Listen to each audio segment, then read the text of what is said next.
Shalom semuanya. Happy Sunday. Sebelum saya masuk ke dalam firman Tuhan ini, marilah kita sama-sama kita mau nonton sekali lagi. Untuk saudara-saudara yang belum punya kesempatan untuk nonton video temanya, let us watch together.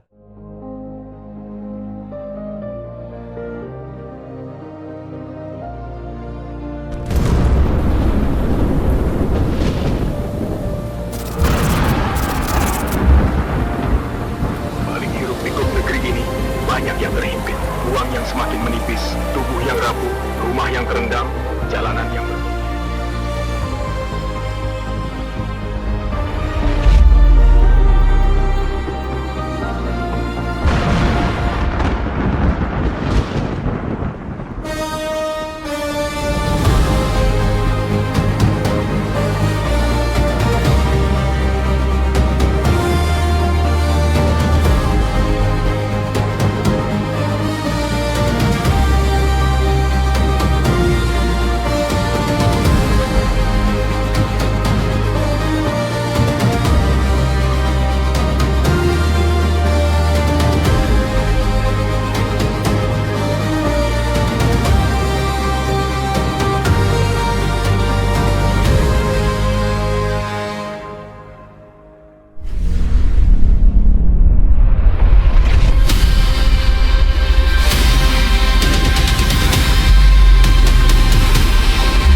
The year of divine identity. Saudara, why we need, kenapa kok Tuhan bisa berikan satu tema yang menurut saya ini is very timely for today. Sangat pas waktunya. Karena saudara, kalau saudara perhatikan di seluruh dunia ya, you know the world ini udah benar-benar kacau banget. Saudara kalau lihat ya, the economy is not going well. Oke? Kalau namanya dolar udah jangan ditanya lah, terbang kemana-mana lah ya. Oke, bagi yang ngitung dolar. Terus kemudian, kalau saudara lihat bencana alam juga lumayan sering ya. Tahun lalu aja lumayan. Sekali lagi ya, saya bukannya mau, kita ini bukannya nakut-nakutin, tapi what I sense memang tahun ini bakalan lebih banyak lagi. Karena itu yang harus digenapi. Itu adalah firman Tuhan. Bahwa gempa bumi ada di mana-mana. It's the signs. It's the signs of His coming. Oke? Kemudian bukan cuma hanya terdengar deru perang, tapi ini udah benar-benar perangnya itu kayaknya udah makin lama itu makin kenceng. Saudara-saudara kalau mendengarkan news semuanya udah tahu lah apa yang terjadi ya dengan I know it's on the west gitu ya, tapi di east juga lumayan gitu ya. Dan dunia berada di suatu ketidakpastian. Mau bergantung sama siapa? Saudara bilang, oh iya future-nya kayak gimana? Nanti kalau perang nuklir siapa nih yang kalah? Gitu ya. Oh iya negara-negara gede kena. Oh, tapi yang kecil-kecil kena imbasnya juga. Gitu ya. Wow. Gitu. Semua pada takut. Nanti kalau terjadi perang bagaimana ini? Saya mau lari kemana nih? Waduh ini jadi takut nih. Nanti duit saya nanti jadi bakalan gimana nih? Kemudian ada lagi terdengar desas-desus bahwa mata uangnya semuanya nanti mau disatukan, nanti bakalan jadi seperti apalah, bakalan ada new world order lah. Sekali lagi saudara, itu adalah tanda.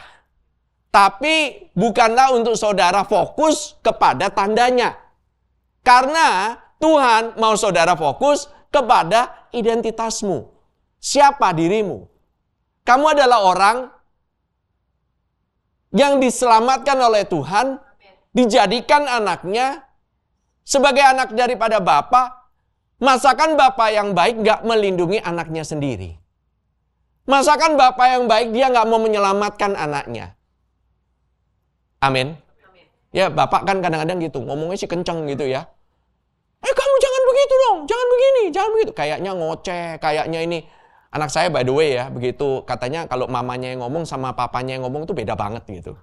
Saudara harus tahu gitu ya, di rumah saya gitu ya. Saya ngomong dikit itu anak-anak saya itu langsung cucu gitu. Kayaknya gitu hatinya tuh jadi kacau gitu ya.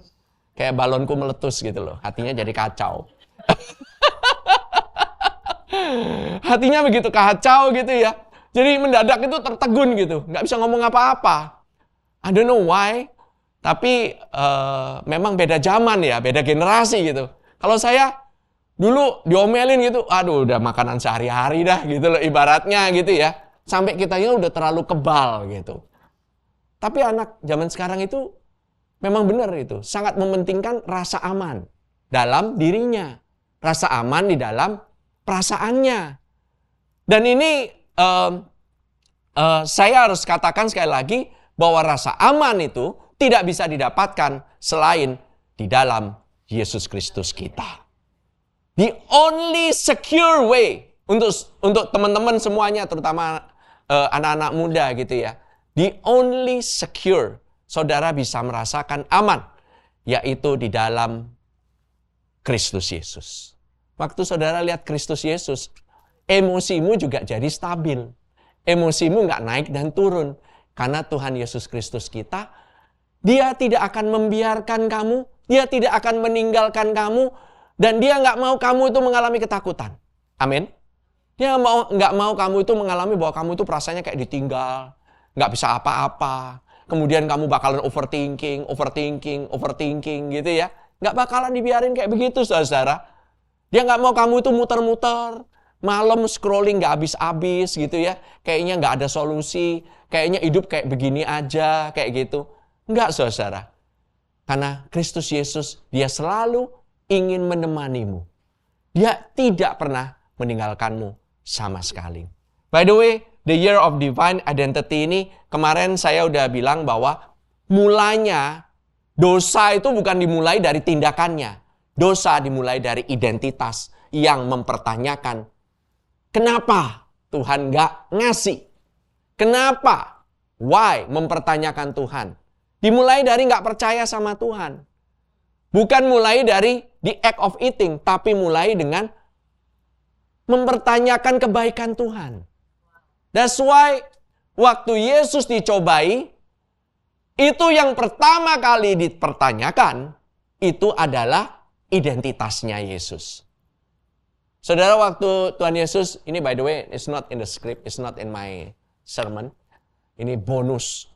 Waktu Yesus, Dia dibaptis, waktu Dia keluar, by the way, waktu Yesus dibaptis, Dia belum ada pelayanan sama sekali.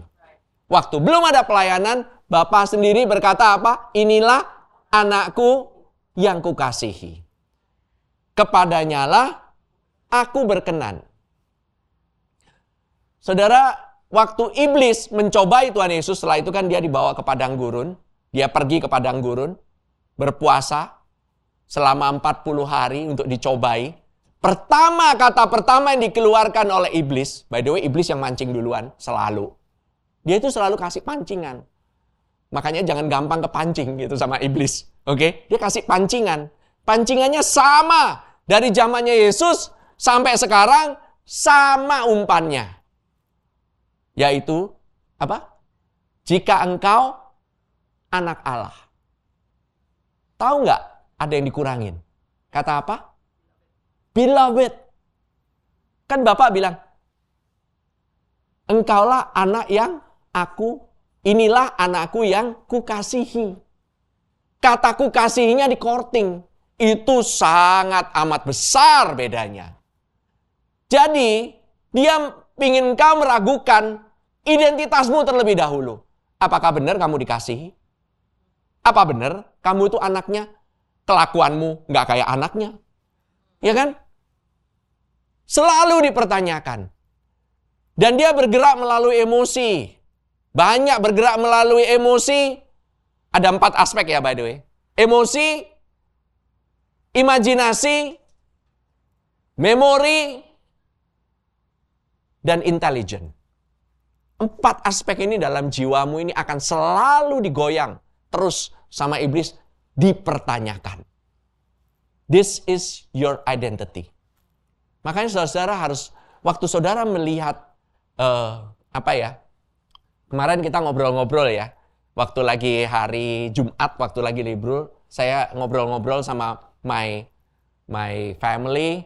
Kita ngobrol di cafe. Saya bilang begini, when you don't consume the word, you will consume the world. Katanya cuma bedanya di L. Waktu kamu tidak makan firman, kamu akan makan apa yang dunia tawarkan. Nggak mungkin kamu nggak makan sama sekali. Pasti akan kelaparan. Dunia akan menawarkan, planning dong, bikin dong ini semuanya. Ayo dong, lebih keras lagi. Ayo dong, kalau enggak, kamu nggak mencapai sesuatu, maka kamu tidak jadi apa-apa. Kalau kamu nggak berusaha menjadi yang terbaik dari dirimu, kamu tidak bakal jadi apa-apa. Wow. Padahal kita ini sudah dijadikan anak oleh karena Yesus Kristus.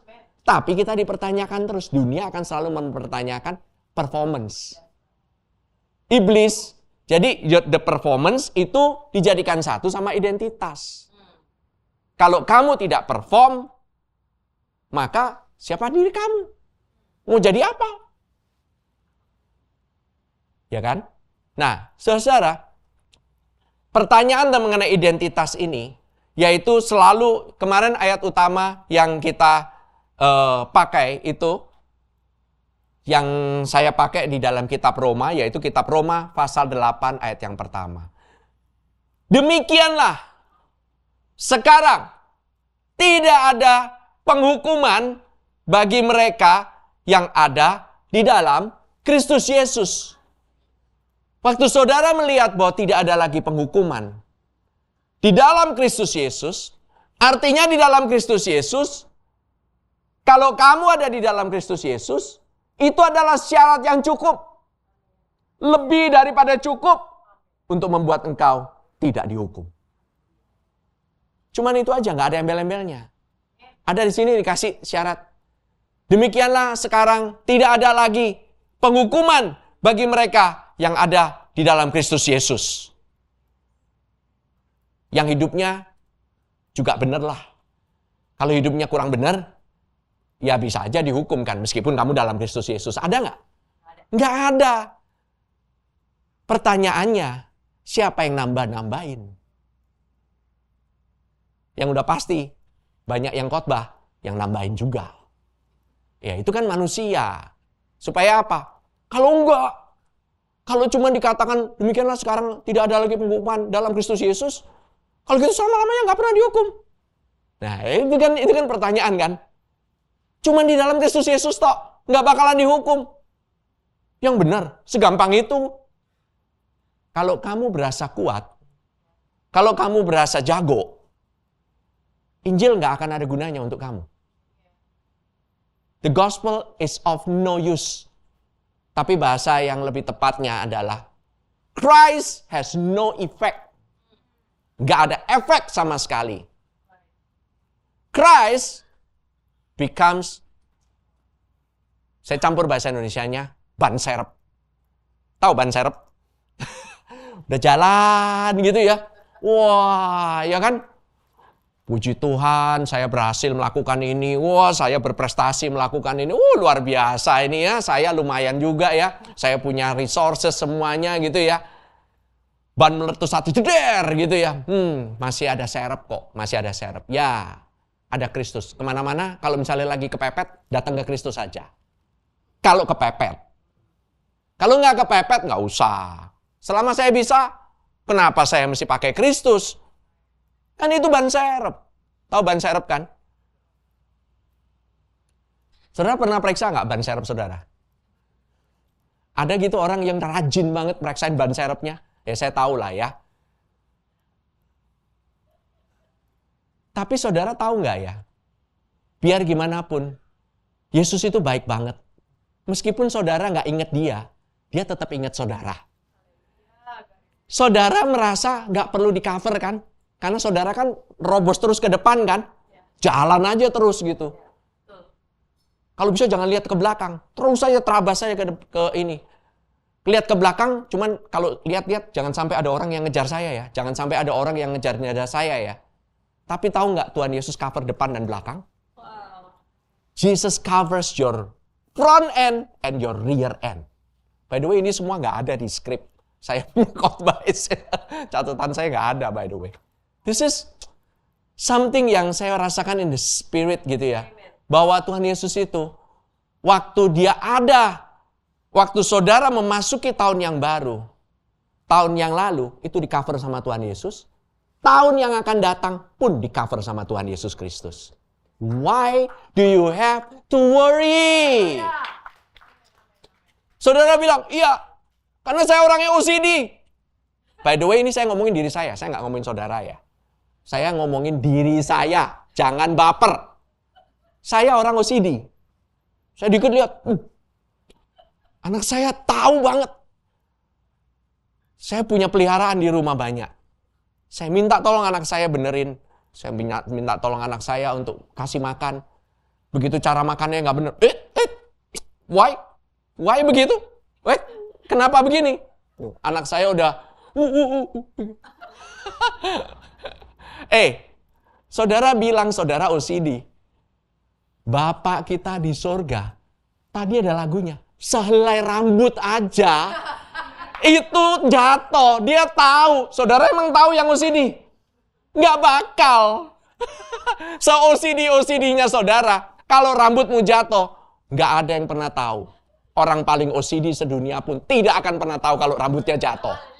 Yet Bapak kita di sorga, dia perhatiin saudara, rambut saudara. I'm sorry untuk yang nggak punya rambut. I'm so sorry. Tapi Bapak juga care sama kamu yang tidak ada rambut. Dia memelihara engkau. Amin. Saudara bisa bayangkan ya. Bapak kita itu mengcover saudara.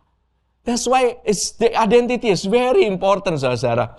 Nah, oke, let us move on ya. Nah, saudara, masalah fundamental manusia itu harus diselesaikan dahulu, yaitu masalah penghukuman, condemnation.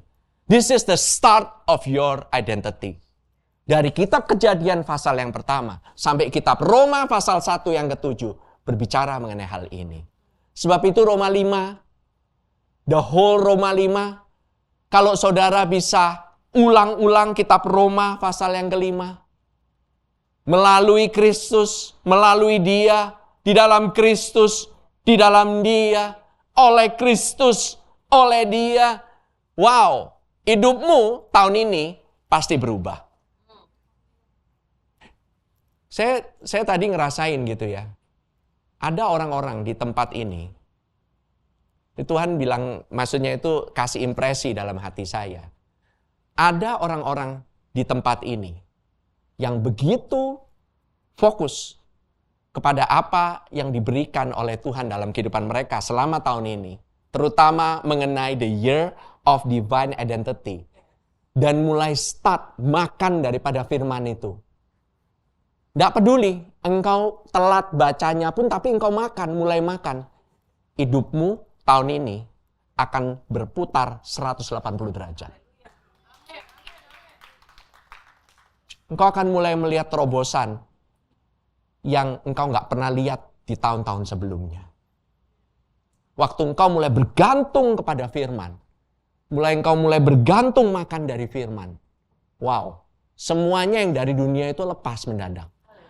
Dan selama dunia itu lepas efeknya, apa yang dibuka oleh Tuhan gak bisa ditutup oleh manusia. Setiap pintu yang ditutup oleh Tuhan gak bisa dibuka oleh manusia. Kamu mau merasa senggak layaknya gimana pun, tetap menang. Bisa bayangkan, karena apa? Engkau lebih daripada pemenang di dalam Kristus Yesus. Selama engkau berada di dalam Kristus Yesus, gak ada yang bisa, siapa yang bisa melawanmu? Gak ada satupun. Who can be against you? That's the end of Roma 8. Dimulai dari there is no condemnation, diakhiri dengan no separation. Itu yang terjadi di Roma pasal 8, saudara. And it's so powerful. Dan kita mau move on, gak hanya sekedar dari Roma. Nanti kita akan move dari Roma ke 1 sampai 2 Korintus. Dan ini saudara akan melihat perjalanan hidupmu sendiri. Ini seperti mencerminkan mengenai kehidupan seorang Kristen. Yaitu mulai dari kitab Roma sampai 2 Tesalonika. Yang saya sudah katakan, saudara. Nah, saudara, masalah yang universal mengenai dosa itu sudah diselesaikan di atas kayu salib. Karena apa? Jawabannya final. Demikianlah sekarang. Demikianlah sekarang. Puji Tuhan ada kata sekarang. Bukan cuma demikian tidak ada lagi penghukuman dalam Kristus Yesus. Cukup kan? Tapi kenapa harus ada kata sekarang? Karena sampai sekarang pun kita nggak lepas dikondem-kondem sama either orang, iblis, atau dirimu sendiri. Nggak ada lagi yang kondem kamu. Kenapa kamu suka kondem dirimu sendiri? Amin. Kamu kondem dirimu sendiri, kamu menghukum dirimu sendiri, karena apa yang terjadi di masa lalu mungkin. Karena trauma. Sekali lagi saya katakan, nama tengahmu bukan trauma. Let us use our identity properly. Kamu tidak sama dengan masa lalumu. Kamu tidak sama dengan pekerjaanmu sekarang. Kamu tidak sama. Itu hanya titel. Tapi siapa dirimu sesungguhnya, itu lebih penting, saudara. Amin. Semua usaha manusia itu gagal. Berusaha untuk mencari identitas ini. Makanya Kristus harus selesaikan di atas kayu salib. Maka dari itu, kesimpulan daripada Rasul Paulus, tidak ada lagi penghukuman di dalam Kristus Yesus. 2 Korintus 5 ayat 17 katakan, jika seorang ada di dalam Kristus, ia adalah ciptaan baru. Coba perhatikan saudara. Ciptaan yang baru itu bukan ciptaan lama yang diperbaiki. Di sini ada yang bergerak di bidang IT? Yang sering pakai gadget? Siapa yang demen banget gitu pakai barang yang refurbish? Tahu refurbish? Jadi barang bekas, komputer lama diperbaiki, kemudian dijual lagi. Harganya lebih murah. Ya kan? Siapa yang lebih suka barang baru dibanding barang refurbish? Atau, saya demen banget barang lama. Saya suka banget pakai barang lama yang diperbaiki. Wah, saya demen banget. Lebih demen dibanding saya dikasih barang baru. Siapa yang suka di sini? Saya suka banget sama mobil bekas dibanding mobil baru. Ada yang pernah? Nggak ada lagi. Semuanya pingin baru semua. Saudara kalau makan aja, ada bekas dikit aja dicomot. Saudara bilang, saya minta yang baru dong. Ya kan? Ada yang suka, saya suka banget ini bekas orang. Nggak ada lagi saudara-saudara.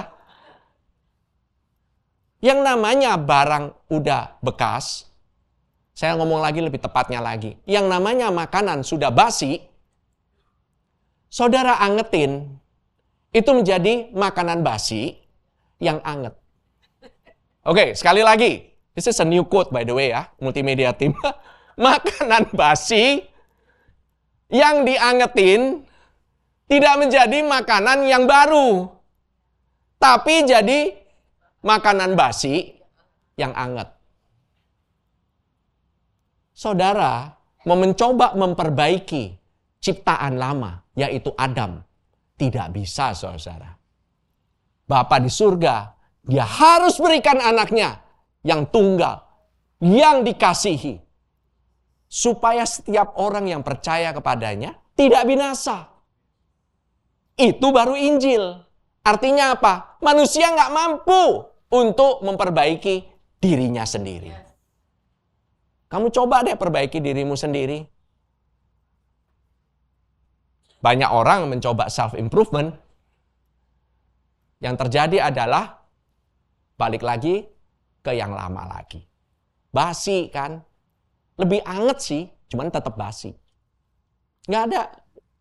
Saudara ada yang suka gitu ya, makanannya udah basi gitu ya. Anget sih tapi panas-panas, tapi rasanya ada asam-asam dikit gitu.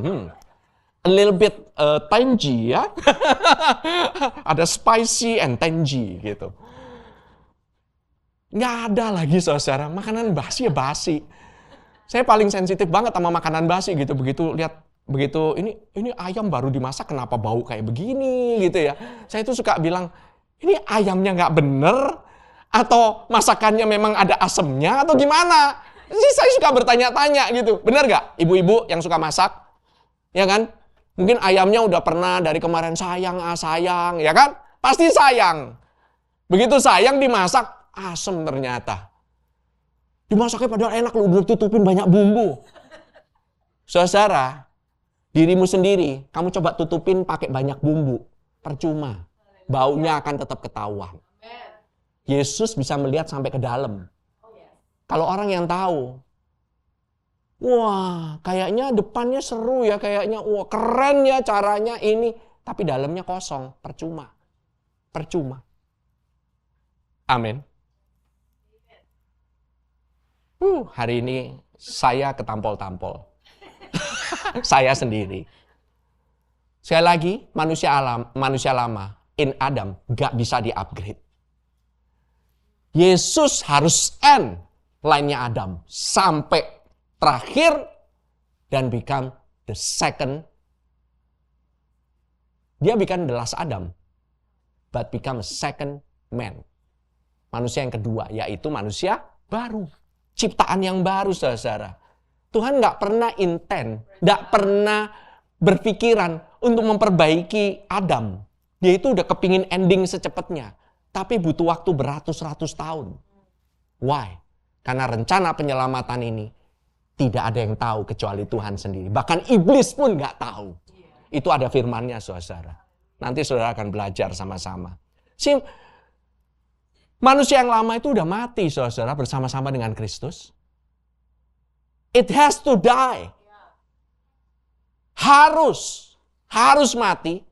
Identitas yang lama itu harus diselesaikan. Baru saudara bisa yang lahir itu adalah manusia yang baru. Pada saat saudara percaya, pada saat saudara menerima Dia sebagai Tuhan dan Juru Selamat, detik itu juga saudara mengalami manusia yang baru.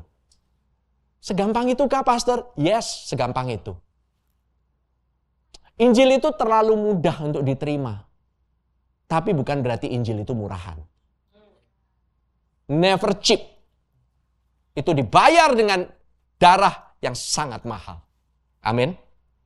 Ciptaan baru itu bukan masalah perasaan, saudara. Ciptaan yang baru itu bukan masalah emosi. Ciptaan yang baru itu bukan masalah pengalaman. Bukan mengenai tindakanmu. Ciptaan yang baru adalah a new realitas rohani yang baru. Itu realitanya. Dalam kerohanian itu ada yang namanya realita.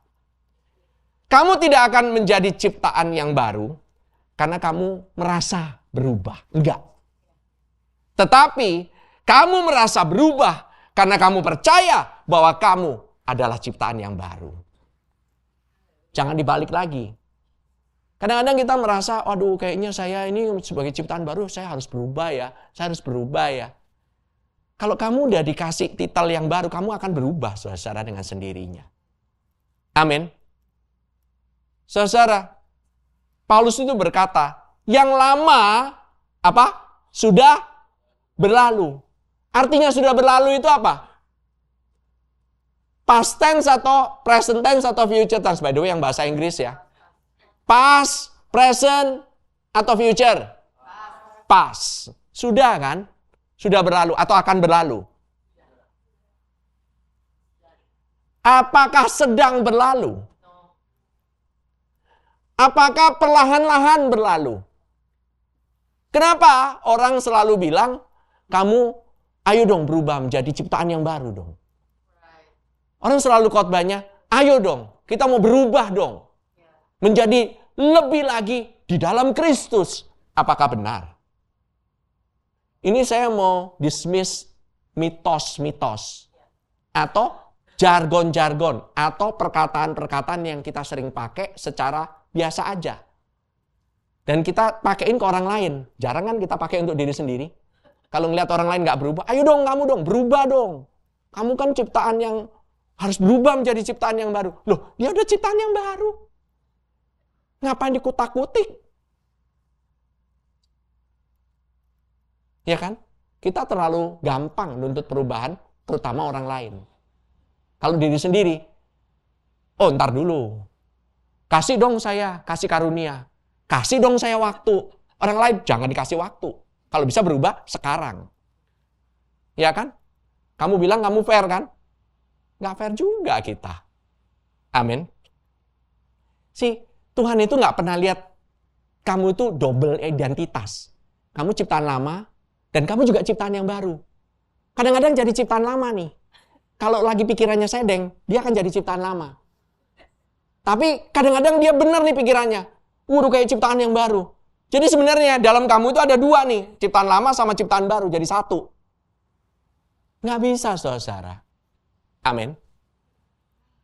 Saudara itu cuma punya satu identitasnya. Tuhan itu cuma melihat satu doang identitasnya, yaitu dan ciptaan baru adalah di dalam Kristus. Itu tok. Itu saja. Itu adalah ciptaan yang baru di dalam Kristus. Fase kata-kata di dalam Kristus itu sampai muncul 130 kali kurang lebih dalam kitab yang ditulis oleh Paulus. 130 kali loh saudara. Kekristenan itu bukan ngomongin Kristus di luar kita. Enggak. Tapi Kristus ada di dalam kita. Kekristenan itu nggak pernah ngomong Kristus itu jauh di surga sana, nggak bisa kebaca gitu ya. Waktu saudara tadi ngeliat gitu ya. Oh, awan. Oh, jauh bener ya. Saya ngeliat awan kan jauh. Artinya Kristusnya jauh tuh. Enggak loh saudara. Christ in us. And we are in Christ. Kita ada di dalam Kristus. Kristus ada di dalam kita. Ini luar biasa sekali ini. Ini realitas rohani yang luar biasa sekali. Dia nggak jauh dari kita. Dia nggak di luar kita. Dia itu selalu dekat dalam kita. Bahkan kita ada di dalam Kristus. Sebab itu tema tahunan ini menjadi akan sangat kuat. Karena ngomongin mengenai identitasmu. Siapa dirimu? Saya adalah di dalam Kristus. Ciptaan yang baru di dalam Kristus. Saudara, coba kasih lihat ininya. The wallpapernya ya. By the way, kalau saudara ingin ambil wallpapernya dari IG gitu, silakan aja untuk saudara pakai. Saudara lihat ada satu kata yang beda warnanya sendiri, yaitu kata I. Divine dan identity. I-nya itu dari atas sampai ke bawah. By the way, ini intentional, ini sengaja. Saudara tahu bahwa huruf itu, kalau saudara tahu nih ya, di sini ada yang tahu nggak ini huruf apa? Ini huruf Ibrani by the way. It's the word vav atau nail. Tahun lalu, orang Yahudi, Rosh Hashanah, waktu tahun barunya, tanggal 22 September tahun lalu, itu mereka baru ganti tahun. Mereka nggak ganti tahunnya 31 Desember. Enggak. Mereka ganti tahunnya itu tanggal 22 September kemarin. Itu ganti tahun. Dari tahun 5785. Nah ini hitungannya beda nih saudara. Kalau kita kan tahun Romawi kan, 2000-an. Ya kan? Itu apa ya? AD. Bukan BC. Ya kan? AD apa artinya? Ane Domino. Ya, Domine. BC ada yang bilang before Christ. Ya kan? Dihitungnya dari sana. Tapi ini tahun Yahudi dihitungnya dari penciptaan dunia, saudara. Ini luar biasa sekali. Nah ini tahun 578, nah kata 8 itu P, mulut. Nah tahun lalu kenapa Dectos Favor? Karena tahun lalu 5785. 5 itu adalah he. P, he. Mulut kita mengucapkan anugerah. Tahun ini 5786. Masuk ke 5786 sampai nanti tanggal 11 September 9/11. Nah, iya saudara. Dan itu pergantian tahun itu nggak berlangsung kayak kita gitu. Misalnya tanggal 1 Januari, tok. Dia itu bisa berlangsung 2 hari by the way. Nah ini 5786 atau P, Vav. Kata Vav itu adalah angka ke-6. Angka ke-6 adalah angka manusia. Betul. Tetapi huruf Vav. Vav itu juga adalah artinya nail atau paku. Atau juga artinya adalah penghubung saudara-saudara. Konektor. Connection. Kita tahu kan? Kita ini bisa terhubung satu sama lainnya. Saya tahu yang itu lagi di luar negeri, yang ini lagi ulang tahun. Tahu nggak lewat mana? IG story, benar. Saya kadang-kadang lupa ulang tahunnya saudara. Begitu lihat IG story, wah, si ini ulang tahun.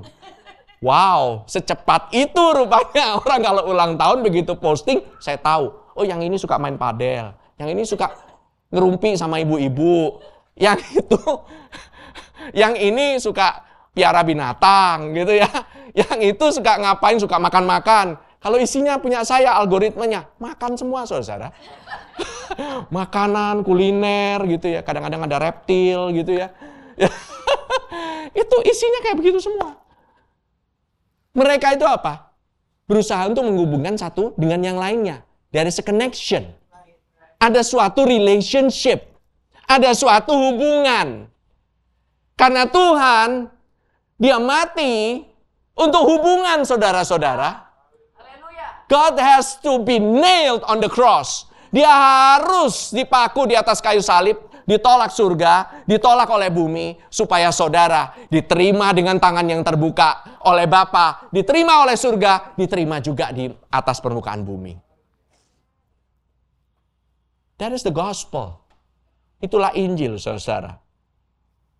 Tapi yang menghubungkan antara surga dan bumi cuman satu orang, yaitu Yesus. Jesus is the valve. Dia adalah nail yang connect. Yesus adalah Allah sejati. Dia juga adalah manusia sejati. Dia adalah penghubung antara surga dan bumi. Amin. Kalau ada yang bilang, Yesus bukan manusia, dia Allah doang. Salah. Dia 50-50 juga salah. Enggak juga. Dia 100% manusia, dia 100% Allah. Ini saudara, ini saudara bilang, oh teologinya berat banget, gimana caranya? Kalau saudara tahu cara mekanismenya, saudara nggak perlu Tuhan. Saudara cuma perlu baca buku manual, oh tahu saya. Kalau sampai Tuhan Yesus bisa dimanualin, ngapain saudara ikutin? Emang nggak bisa. We're talking about between heaven and earth. Terjadilah kehendakmu di surga dan di bumi. Kenapa bisa terjadi kehendakmu di surga dan di bumi? Karena ada Yesus. Yesus berdoa senantiasa untuk dirimu saat ini. Bahkan di surga, ngapain dia kerjaannya? Do you know, waktu Tuhan Yesus naik ke surga, nanti saudara-saudara akan lihat, dia itu baik banget waktu ke surga. Dia nggak ke surga cuma ngelihat ke atas doang. Dia waktu naik ke surga, the act of going up matters. Waktu dia naik ke surga, posisinya adalah memberkati. He bless. Dan dia sampai sekarang tidak akan pernah stop untuk memberkati saudara. That is his position in heaven. Artinya saudara terus-menerus diberkati. Saudara harus tahu ya, ini saudara ada di tempat ini, constantly dapat berkat, dilimpahin oleh berkat 24 jam kali 7 kali 365 hari. And that is so amazing. That's why saudara nggak lihat, mana berkatnya Tuhan, saya masih susah Tuhan, BCA saya tinggal berapa ribu rupiah. Mana berkatnya? Dilihat dari things on earth, yang nggak nyambung saudara-saudara. Karena saudara melihat apa yang dilihat oleh orang, apa yang dilihat oleh dunia. Sedangkan Kolose sendiri, Kolose pasal 3 katakan, carilah perkara-perkara di atas. Tuhan bilang, carilah perkara di atas, tapi jangan lupa perkara di bumi. Emang begitu firman-Nya? Pernah nggak ada firman kayak begitu? By the way, saya kecepatan by the way. Ini belum nyampe kitab Kolose. Kalau kita sampai kepada kitab Kolose, berasa kayak digebukin. Benar-benar pikiran kita yang lama digebukin. Yang namanya debu itu kalau digebuk itu ngelotok langsung. Itu. Debu dunia itu akan ngelotok saudara. Saudara akan hidupmu itu akan merasakan betapa Tuhan itu baik, betapa sebenarnya engkau itu dilindungin. Amin.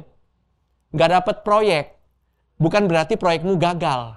Bisa jadi Tuhan lagi melindungi kamu dari orang yang jahat.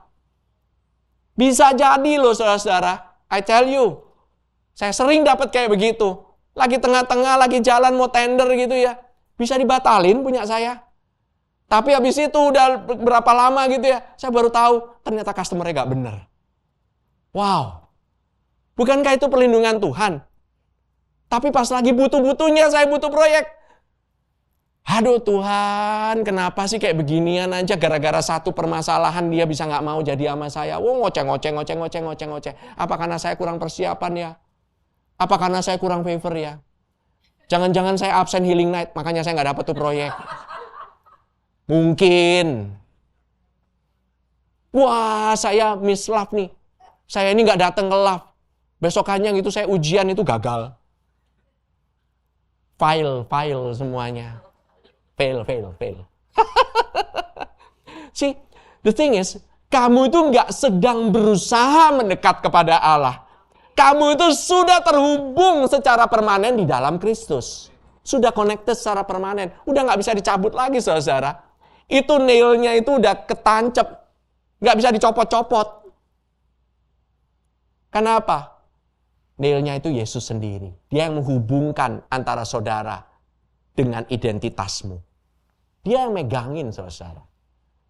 Cuman kita nggak realize aja.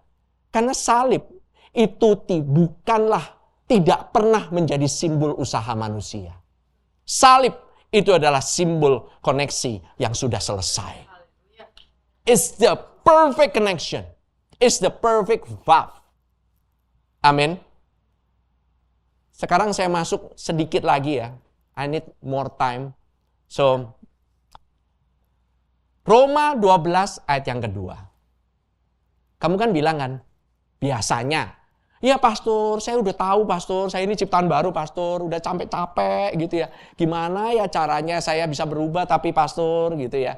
Kan biasanya gitu kan. What's the next step? Masa cuman kayak gini doang? Nggak praktikal banget pastor gitu. Ya kan biasanya kan begitu. Coba dong, tolong dong kasih hal yang praktikal yang saya bisa lakukan setiap hari. Apa yang perlu saya lakukan? Saya tahu kok, saya ini ciptaan baru, saya tahu saya nggak dihukum. What next? Oke, Roma 12 ayat yang kedua, katakan, ini nggak akan keluar dari kitab Roma. Kita nggak akan pernah keluar dari kitab Roma sampai saudara ngelotok. Sampai benar-benar saudara apal banget gitu. Sampai saudara benar-benar ngeliatin terus gitu ya, you know. Saudara boleh putar itu videonya, saudara nanti akan lihat banyak small nuggets of truth yang ada di sana. Oke, saya sembunyikan di dalam video tema itu. Roma 12 ayat yang kedua katakan, janganlah kamu menjadi serupa dengan dunia ini, tetapi berubahlah oleh pembaharuan budimu, sehingga kamu dapat membedakan manakah kehendak Allah, apa yang baik, yang berkenan kepada Allah, dan yang sempurna. Siapa di sini ingin mengenal kehendak Tuhan dalam kehidupan kita masing-masing? Cuman sedikit ya. Semuanya udah tahu kehendak Tuhan dalam kehidupan masing-masing. Udahlah saya pulang aja deh. Udah tahu kan semuanya. Siapa yang ingin mengenal kehendak Tuhan yang baik, yang berkenan dalam kehidupanmu, yang sempurna? Yes, all of us. Karena kita masih hidup di bumi, saudara. Kita nggak hidup itu bisa jalan-jalan ke future, ke masa yang lalu. Kita ini manusia biasa, di dalam daging, kita ini tidak masuk ke dalam multiverse. I'm sorry. Tetapi Kristus Yesus, dia sudah sampai ke multiverse. Dia udah sampai kemana-mana tuh. Melebihi daripada apa yang saudara lihat di film. Karena salib itu bisa sampai ke masa depan. Pekerjaan Yesus sudah selesai sampai ke masa yang akan datang. Bahkan masa yang lalu pun di-cover sama dia. Salib itu timeless, saudara-saudara. Pekerjaan Tuhan di atas kayu salib itu timeless. Tahtanya itu timeless. Tuhan itu melihat timeline itu. Itu kalau saudara lihat di filmnya, by the way ya, filmnya Marvel itu menggambarkan, saudara. Tapi imajinasinya manusia aja terbatas. Bahwa manusia bisa berdiri di luar timeline. Kalau saudara masih ingat filmnya Loki, bagi yang nggak pernah nonton ya udah nggak apa-apa saudara. Saya nggak akan nanyain saudara kok. Tapi I'm amazed sama yang namanya Loki. Itu saya melihat bahwa timeline bercabang-cabang. Tuhan aja udah melihat dari ujung sampai ke ujung. Apa aja variasinya, dia udah tahu. Semuanya. Can you imagine kalau saudara bisa berdiri di luar timeline itu bersama-sama dengan Tuhan? Seseorang yang bisa master time. Seseorang yang menguasai waktu. Kalau saudara somehow bisa melihat dirimu sendiri di masa yang akan datang, saudara bisa mengimajinasikan dirimu sendiri di masa yang akan datang, wah, hidupmu bakalan tenang. Karena apa? Saya tahu kok ujungnya kayak gimana. Betul? Itu kan kita yang kepingin. Kalau bisa saya terprediksi, terplanning semuanya. Wah, masa datang saya udah tahu. Ujung-ujungnya saya bakalan menang. Wow. Loh, tapi kebenarannya itu. Karena saudara lebih daripada pemenang di dalam Kristus Yesus. Masa depanmu sudah terjamin. Loh kok bisa Tuhan? Ya itu firman Tuhan. Jangan argue sama saya. Ya dong. Saudara lihat ya. Banyak orang itu ingin hidupnya berubah. Banyak orang ingin karakternya berubah. Banyak orang bahkan ingin pelayanannya pun bertumbuh. Ya kan? Pinginlah, semua orang pinginlah. Tapi urutannya sering dibalik-balik, saudara-saudara. Si Alkitab ini mengajarkan begini. Soal identitas, kelarin dulu. Diselesaikan terlebih dahulu. Roma 8 ayat yang pertama. Baru Roma 12, pikiranmu baru bisa diperbaharui. Sesuai dengan identitasmu. Kalau kamu tahu identitasmu kayak gimana, maka pikiranmu pun hanya nyocokin sama identitasnya. Amin. Cara berpikirmu harus diganti. Saya mau nanya, di sini ada yang profesional yang kerja? Ada kan? Nah, bagi beberapa orang, ada yang seumur hidupnya itu nggak pernah kerja profesional. Kayak saya nggak pernah. Saya dari awal waktu lulus sekolah terpaksa harus bisnis sendiri, gitu. Nah, waktu saya usaha sendiri, saya nggak ngerti itu caranya profesional, cara bagaimana mereka berpikir. Saya berpikirnya dari orang yang punya usaha selalu. Itu beda cara berpikirnya, saudara. Jadi kalau saudara kerja dalam profesional, cara berpikirmu sebagai profesional. Ya kan? Kamu kan nggak bisa seenak-enaknya. Saya bangun seenak-enaknya lah. Terserah saya lah. Bos saya ngomong apa, kan saya juga kerja. Tapi kan gue yang bayar, kata bosnya. Gitu kan. Gue yang bayar. Lu tuh datang jam 9 sampai jam 5. Ya tapi bos kan yang penting usaha. Yang penting kan udah apa itu ada hasil gitu. Selama bos kamu nggak pernah ngomong kayak begitu, cuman ada hasil tok penting. Dia udah set terus jam 9 sampai jam 5. Emang kamu bisa ngomong apa? Tetap kan masuk kan, 9 sampai 5 kan? Kalau kamu nggak masuk 9 sampai 5, diapain? Iya pertama-tama diomelin lah dulu lah. Dikasih SP1 lah. Minimum SP1. Udah SP1, SP2, SP3. Kalau orang bisnis berpikir hanya jam 9 sampai jam 5 tok kerja, mati yang bisnis. Kenapa? Kebutuhanmu itu jalannya bukan jam 9 sampai jam 5. Kebutuhan orang bisnis itu 24 jam. Nggak ada habisnya, nggak ada jam namanya jam kerja, nggak ada, saudara. Di sini yang punya bisnis pasti tahu. Mau kerja jam berapapun ya kerja. Betul? Ya kan? Kamu tidak diwajibkan untuk bekerja jam 9.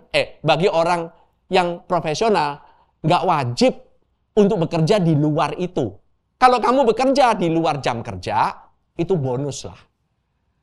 Kalau orang bisnis nggak punya pilihan. Jadi tergantung identitasmu yang mana. Kalau identitasmu itu adalah orang bisnis, berpikirlah seperti orang bisnis, jangan kayak orang profesional. Betul? Sama. Pertama beresin dulu masalahnya. Kamu bisnis apa kerja? Itu dulu. By the way, sorry, saya exclude. Saya lupa. Ternyata ada yang nggak kerjakan di rumah. Ada yang namanya ibu rumah tangga. Yang jadi ibu rumah tangga, jangan, coba kalau ibu rumah tangga nih, mikirnya jam 9 sampai jam 5. Saya bangun pagi jam 9, pokoknya jam 9 saya mulai kerja, beresin punya anak-anak. Entar jam 5, saya kelar kerja, nggak usah. Karena semua udah saya siapin, anak-anak nggak ada makanan pun, ya kan gue kerja sampai jam 5. Coba kalau ada ibu yang kayak begitu, bisa dibawa ke Grogol. Serius. Nggak ada kan ibu kerjanya 9 to 5. Ya dong. Tapi banyak anak-anak sekolah mikirnya juga kayak orang bisnis. Dia lagi sekolah, tapi mikir kayak orang bisnis. Saya hitung-hitungan nih. Sama guru nih, begini nih, kayak begini. Saya hitung-hitungan semuanya, dihitung semuanya. Sampai ngelotok hitungannya. Sampai lupa bahwa dia kerjanya adalah sekolah, bukan cari duit. Ya dong. Boleh nggak sekolah sambil cari duit? Boleh. Tapi utamanya adalah sekolah. Ya dong. Kan selesai dulu lah sekolahnya. Tapi banyak yang sekarang itu kepikiran. Oke lah, saya bilang, tapi nggak ada pilihan pastor, kan ada kebutuhan. Oke. Tapi kita normalnya lah. Normalnya itu kita sekolah ya sekolah. Kerja ya kerja. Usaha ya usaha. Benar? Kalau kita campur-campur, coba kamu campur-campur. Bingung. Orang yang punya identitas, punya lebih dari 2 identitas. Pusing. Benar kan? Ya kan? Nah, ini masalahnya. Identitas kamu kelarin dulu. Pikiranmu berubah. Hidupmu akan berubah. Das urutannya. Jangan mencoba untuk merubah-rubah dulu kalau kamu belum tahu siapa identitasmu. Amin. Nah, sekali lagi ya, pembaruan pikiran itu bukan positive thinking ya. Sekali lagi saya katakan, pembaruan pikiran itu bukan positive thinking. It's not. Tetapi masalah alignment dalam identitas. Kamu cocokin dengan identitasmu.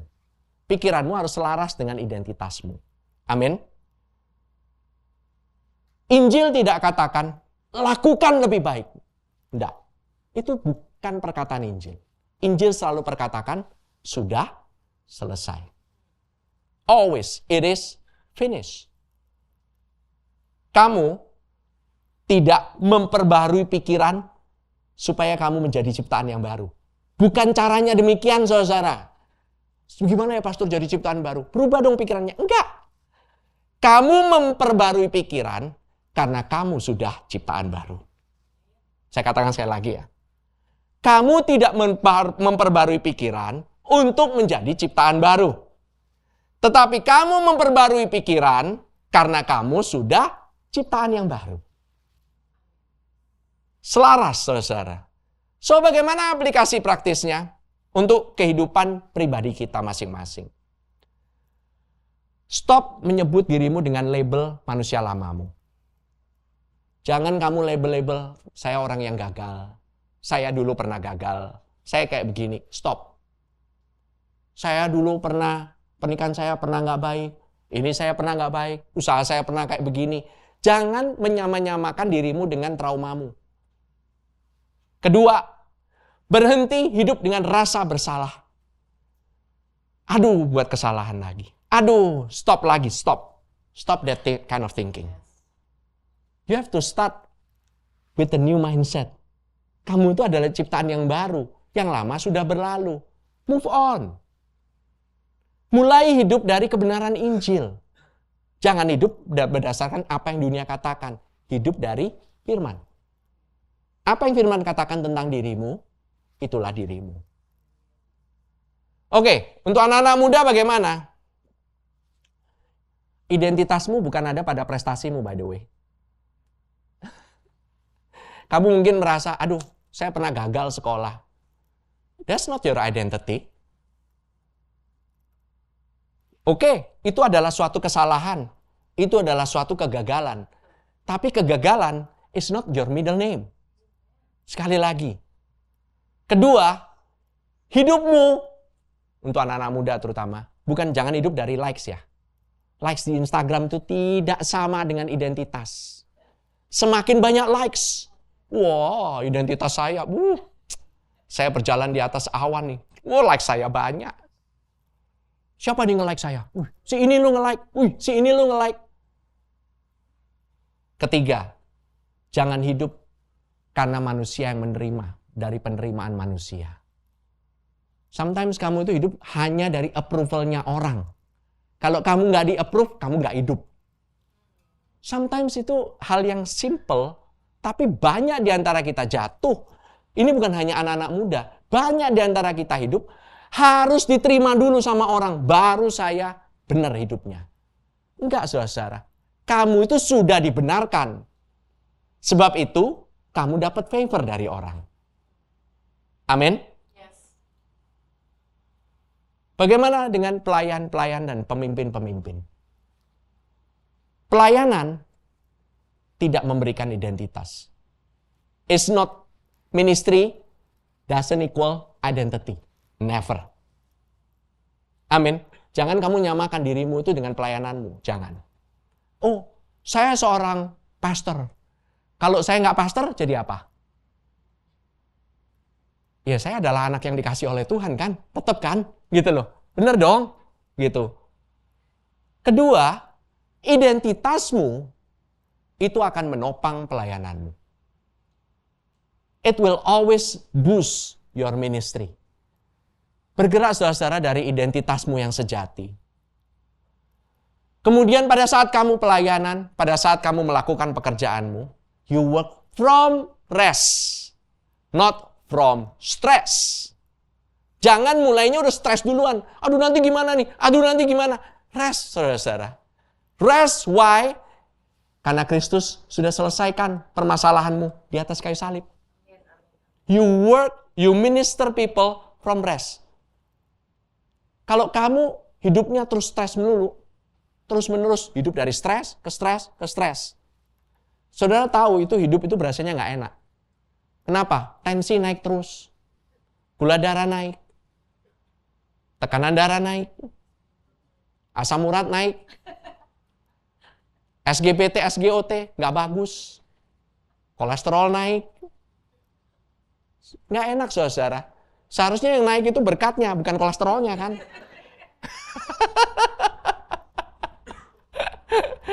Masa kolesterol naik bangga? Please deh. Kita kan suka bangga gitu. Iya nih, kolesterol saya naik loh.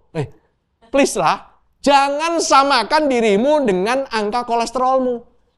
Jangan samakan dirimu dengan tekanan darahmu. Jangan samakan dirimu, aduh saya obesitas nih, aduh saya beginilah, saya begitulah, saya sakit. Saya lagi, you are the healed one. Saudara itu sudah disembuhkan. Saudara itu sudah disehatkan oleh Tuhan. Itu adalah janji daripada Tuhan sendiri. Dan pemikiranmu waktu berubah, kehidupanmu akan mengikuti. Amin.